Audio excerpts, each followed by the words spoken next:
শুনো শিক্ষার্থীরা, আজকে আমরা কি করব? নাউনকে গণনার ভিত্তিতে কয় ভাগে ভাগ করা হয়েছে তা নিয়ে আলোচনা করব।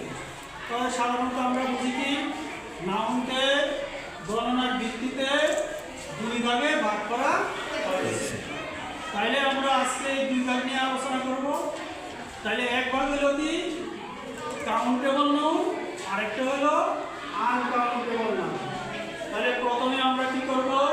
কাউন্টেবল নাউন নিয়ে আলোচনা করব। তাহলে দেখো এখানে আছে কাউন্টেবল নাউন। তাহলে দেখো যে সকল নাউন দ্বারা এমন কিছুর নাম বোঝায়, যে সকল নাউন দ্বারা এমন কিছুর নাম বোঝায় যেগুলোকে আমরা সংখ্যা দ্বারা গণনা করতে পারি, তাদেরকে কাউন্টেবল নাউন বলে। তাহলে সাধারণত আমরা কাউন্টেবল নাউন এমন উদাহরণ জানো? তোমরা দুই একটা উদাহরণ বলো। যেমন কি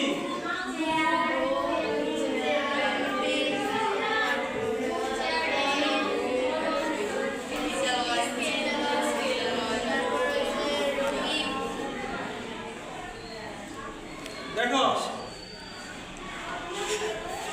তাহলে ফুলমণি বলো দেখি কাউন্টেবল নাউন কাকে বলে?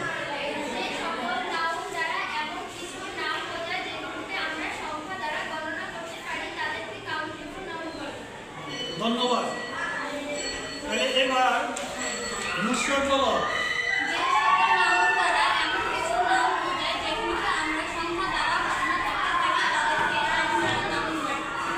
তাহলে এবার আমরা দুটো বসাও। ধন্যবাদ।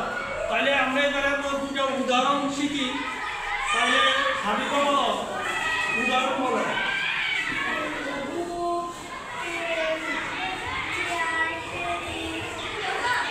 ধন্যবাদ, ধন্যবাদ বসো। তাহলে আমরা এবার কাউন্টেবল নাউন কাকে বলে আমরা শিখছি। এখন দেখো আনকাউন্টেবল নাউন। দেখো এখানে আমরা